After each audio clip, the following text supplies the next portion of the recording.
агар шумо Европа рафтанӣ бошед, ҳатман ин видеоро тамошо кунед, баъдан Европа баред. Салом алейкум бародаро, айни ҳол як схемаи мошенникӣ биромадагие ки одамое ки Европа рафтанӣ мешаванд ба воситаи ширкатҳои хориҷа, яъне ширкатҳои российскӣ фребшон мекунанд ва пулои калоншона мегиранд. ҳозир ман дар шумо подробно мефаҳмонам схемаи мошенникиро ва ҳатман видеоро то охириша тамошо кунед, дар бародаротон равон кунед, то касое ки Европа мераванд схемаро обязательно бидонанд, штобе ки дар қапи мошенникҳо нарафтанд. ба мо ҳафтаи гузашта як бародар муроҷиат кард ки додараш як проблема дора ва сумаш дар Web3 Bybit риск кардагия, амра бояд сумаша мо бирорем. ва дар ҳолате ки мо хатриш сазвон кардем, фаҳмидем ситуатсияша, нигоҳ кардем ки дар баланси ин одам $22,000 ва дар Web3 кашалоки Bybit. То ки мо сума бояд дар кашалок мепровардем ва дар ҳамин одам роӣ мекардем. ҳозир шумо мегӯед ки Европа ва Bybit чӣ алоқамандӣ дорад, ман шумо роз мефаҳмонам. ин одама ба воситаи биржаи Bybit фреб кардагиян. Биржаи Bybit иҷада мошенник нест, чӣ нест, просто одамо истифода бурдагиян схемаи криптовалютара барои фреб кардан. Барои чӣ именно криптовалюта? Дар ҳолате ки ба криптовалюта фреб мекунанд, шумо обратно пула гардонда наметавонед. вақте ки шуморо ба банкҳо фреб мекунанд, шумо метавонед заявление монед, одаморо либо биёванд, либо банк суми шуморо агар дар карта бошад возврат кунад. ва ҳамин ҳисоб мошенникҳо истифода бурдагиян биржаҳоро метавонад, любой биржа бошад, биржаи Bybit бошад, биржаи Binance бошад. ва ситуатсия чӣ хел мешавад? вақте ки мо фаҳмидем случаи ҳамин бародара, дар мо гуфт ки дар ин одам бояд Европа кор турӣ мекардай, айни замон худаш дар Россия кор мекунад ва Европа кор турӣ мекардай. ёфтае дар Instagram ҳам хел одамои группҳоеро ки кор роӣ мекунанд Европа ва як группаш мо дармон кардем. Ман скриншотоша ҳатман мемонам, тамошо кунед бародаро. номи одам Максим буда. ин номи явно номи асосии одам нест. маълуме ки одам метавонад дилхоҳ вақт номша любой хиялиш кунад, барои ки як схема мошенникиро истифода мебарад, баъдан номша боялиш мекунад, дига мекунад номша. метавонад номаш дилхоҳ бошад, но шумо вақте ки видеоро то охира тамошо мекунед, шумо мефаҳмед ки схема чӣ хел кор кардагия, чӣ хел умни одама фреб кардагия. хай кора аниқ мекунад, кора турӣ мекунад ва одама мега ки мо виза турӣ мекунем. як би одам визара турӣ мекунад, документоша равон мекунад дар бародар, визаша турӣ мекунад. ин визаш визаи фейквие бародаро, визаи фейквие, мақсад визаи то есть бигем фотошоп карда рӯи кардаги одамда. но шумо якҷо медонед, шумо намедонед, вақте ки намефаҳмед кие чие одам, шумо намедонед ки виза фейке ё ки фейк нест. ва ин одам бовар мекунад, мега дальше чикор кунад. вақте ки визара бигем тайёр мекунад, меташа, то есть электрони рӯиш мекунад. ин одам мега ки барои ки ты бояд бирай Европа, дар баланси картаи ты бояд обязательно $2,500 боло бошад. ва ин одам уже бигем доверия мекунад, чӣ гап мезанад, лицензия ва чим нишонаш метиҳад, одам дар доверияш медояд. ва вақте ки мега ки се роҳи ҳаста ки бояд дар картаи ту сум бошад, мо дар випискаи ҳамун дар кор, яъне ки чеки ҳамун банки шумо ки то што дар баланси шумо ҳамаqa сум аст барои Европа рафтан. ва прилагатш мекунад картаи Revolut бо як картаи дига прилагат мекунад ва биржаи Bybit рӯй мекунад Web3. акин нигоҳ кунед, дар ин одам мега ки варианти ҳама хуб Bybit ай. барои чӣ Bybit ай? барои ки картаҳои чиё банкҳо метавонанд ки шоти шуморо заблокировать кунанд ё ки реквизитон нати Revolut дига метавонад ки ягон проблема шавад. ай ҳама варианти хуб Bybit ай ва осон ай. ва вақте ки Bybit мега ин одаме ки намефаҳма ҳамин системаи крипто ва системаи мисол биржаҳои Bybit чикор мекунад? ва медояд нишонаш метиҳанд, тази регистратсия кардан, регистратсия мекунад, верификатсия ҳама чиёша мезгаронад ва ба P2P $2,500 дар балансаш пир мекунад, барои ки бигем ки якби бояд барои рафтан виписка бигирад. вақте ки $2,500 дар балансаш пир мекунад ин одам, мошенникҳо чӣ кор мекунанд? аммо Максим ҳамон одаме ки бигем кор турӣ кеста мега ки сум гузаштагия, но ай сабабе ки ты тоҷикистони, но дар Россия қарор дорӣ, страната кадом давлати дига Европаро интихоб кардагиан, барои ки то што ба ям давлат мераванд, мега ки шумо бояд, то есть баланси шумо дар Bybit замарозӣ шудагия. бародаро дар хотир бигиред ки ягон вақт Bybit, Binance ягон хел случайда кашлокҳои шуморо замарозӣ намекунад, вақте ки ин случае ки ҳозир шудест. дар ҳолате ки 4 университета дар шумо мерафт, шумо просто сум харидагед, ягон хел биржо шуморо замарозӣ намекунад кашлокотона. ва просто ин одам намефаҳмад, сабаби ки намефаҳмад, мега просто шуморо замарозӣ кардем, мо наметавонем виписка гирифта. Bybit якумш ки дар ягон одам виписка наметиҳад, ин банк нест. просто виписка шумо скриншоти экранатон мешавад тамом. мега ки ай сабаби ки Bybit шуморо замарозӣ кардагиай, мо наметавонем виписка гирифта, барои ки шумо чӣ то наҳоӣ кунед, бо €2,400 дига мепартоен, евро ё ки доллар мепартоен, мо баъдан ҳуй мекунем, то есть Bybit шуморо ҳуй мекуна аккаунтона ва шумо метавонед ки свободно ин сумматона бигиред. Обратно вақте ки шумо випискара скриншот мекунед бигиред, сумматона метавонед бигиред. Но иҷа подвоха, иҷа ё умни ход мекунад. То есть якум бор $2,500 мепартоянд, бо димбора бигем бо $2,500 дига мепартоянд, дар баланс яъне ки зиёда $5,000 агар ман хато накунам, то чин сифроша мемонам. Перевод мекунанд дар биржа.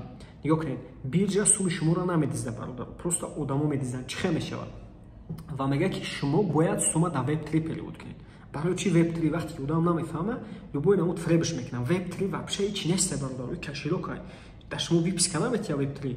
Вақте ки сумма перевод мекунанд дар Web3, суммаш $22,000 мешавад. Ана ки нигоҳ кунед, ин одама меган ки номерои якта юрист наметам, мега ки мақсадам хеле проблема шидагай, пеш ҳаёи ки бояд $2,500 ша, то есть бо $2,500 дига мезгарон, мега ки барои проблемата ҳал кардан ма юристи Bybit ҳам номероша ба шумо метиҳам, юристи Bybit представите бар. Просто фребш мекунанд, номерои я юрист наметамш, ҳамин юрист бо хеди ҳамо одамай, номерош просто дигай, сурати дигай, гӯё ки юристай, ва ин одама чекоша чизоша роё мекунам, мегам хеле случай ва ӯ якабики даи ёрдам мекунам, мега хай ман ёрдамат мекунам, на ай Bybit бо SMS роё мекунам, дар просто главниш да сурати Bybit мондагай, тамом гӯё ки менеҷери Bybit я навистагай, ман хай ман хай юристи Bybit, вале ман иш мемонам, нигоҳ кунед хто.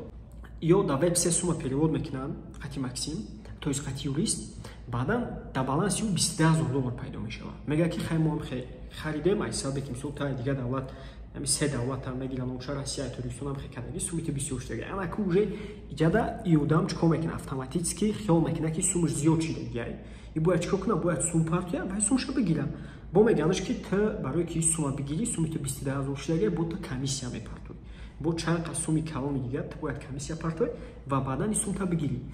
Ва вақте ки мара занг мезана акаш мега ам хе случай, акай ва одам шогирди моай, мега ам хали дударам ам хали случай дестай, ку я бор бинам ин сумша натонистеста бировардаи Web3. Вақте ки мо дидем қариби бировардани будем ва як нюанс я минуси гарани бигем ами чиша ёфтем. Баъдан ма баъди ами ҷа фаҳмидем ки ира фреб кардагем, баъд пирсидимаш уже мана полни ами случайра нақл кард чӣ хели шидаша. Ман гуфтам даи одам ки ё мошенникан. Вақте ки ман нигоҳ кардам, ай Bybit давай как будто ай биржаи Bybit давай SMS рӯй кардагиан барои сума снимат кардан, яъне ки ам юрист рӯй кардагиан и биржаи Bybit нест. Вақте ки ман электронни почта чиёшона дидам, и ҳамо хичон фейк бисоз кардагиан ва да ҳамин одам бигем ки адреси USDT рӯй кардагиан. Ягон вақт дар хотиртон бигирен ки биржаҳо да шумо адрес рӯй намекунад ки сумтона фалон ҷо перевод кунед. Хеле гап нест бародаро. Ами одам дар рӯй мекунам ва баъди ҳамона дидам фаҳмидам ки фребш кардагиан. Баъд ситуатсия рай ма айсар полни нақл кард ки ам хе фребш кардагиан. Худаш бовар намекунад ки фребш кардагиан.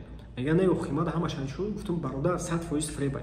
Ва ман дар омадам дар чӣ нишонаш додам USDT настоящира ва просто як та адрес соз кардагиан, знаки USDT мондагиан, гӯё ки USDT но адреса хичонра мо кардагиан. Вақте ки шумо USDT мегиред, USDT ра биржа хатон свободно метавонед бигиред, мисол фейк набошад. Ва мо дидем логотипошон айнан яхилай, ман инҷа мемонам, но камтарак фарқ мекуна логотипи, камтарак хеле сабзи бигем серангтарай. Ва логотипи USDT настоящи мо инҷа фаҳмидем ки фребш кардагиан.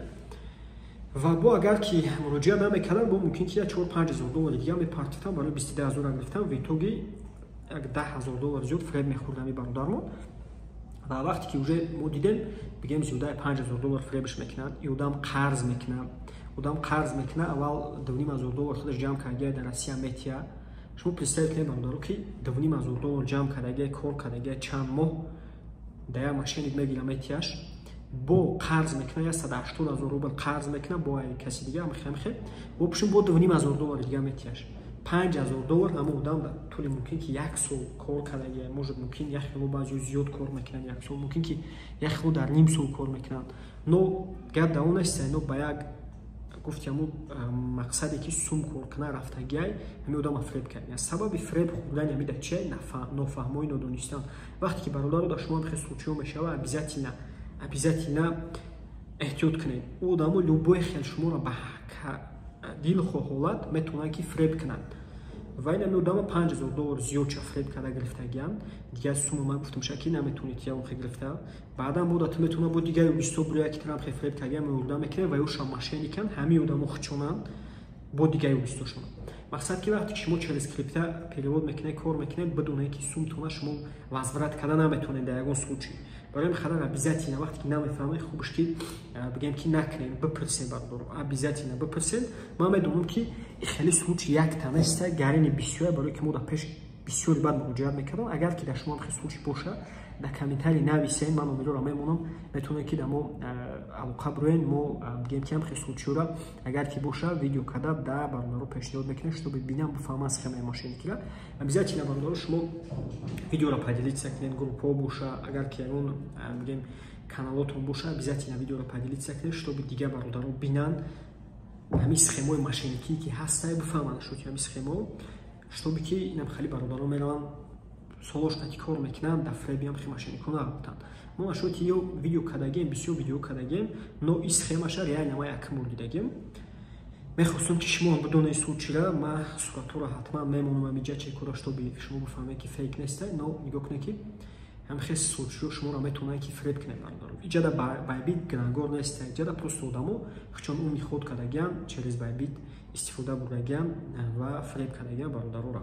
Барои хатар ҳатман вақте ки шумо ягонҷо кор мерем, европаё ки дигар ҷои фарқ неста боша, вақте ки шуморо способ патара через крипта меган, ҳастанд ширкатҳое ки бале шуморо фреб намекунанд. Рост агар ягон рафиқ ягон чизи шумо рафта боша через ҳам ин случай может быть. Не ки агар ки шумо намешносед ки яй чие қатитон янамуд гап мезанад ки как будто як бародари шумо мехоҳад шуморо дар хатар ёрдам кунад, лекин на самом деле одамо 95% шон али таҷрибаи худам али ҳамин чизое ки ман чанд солай дар ринкам 90-95% шон мошенниканд ва ё як чия шумо мехоҳанд ё намехоҳанд ки шумо европа билед, ё просто суми шуморо мехоҳанд шуморо фреб мекунанд. барои қадар бародаро обязательно хеле случай агар дар шумо бошад так видео максимальный бигем ки комментарий нависем, чтобы видео топ рава, чтобы бародаро бинанд ҳамин случайро бифаҳманд чӣ хеле опасняй, яъне ки бигем ки вақте ки намефаҳмед кор мекунем ё ки ягон действие мекунем. Вақте ки дар шумо хеле случай меша, обязательно дар WhatsApp ки мо бинависем, мо мебинем, проверка мекунем пешаи фреб кардан, мегем тон ки мақсад ҳамин чиз то есть реальная ё ки реальный нест.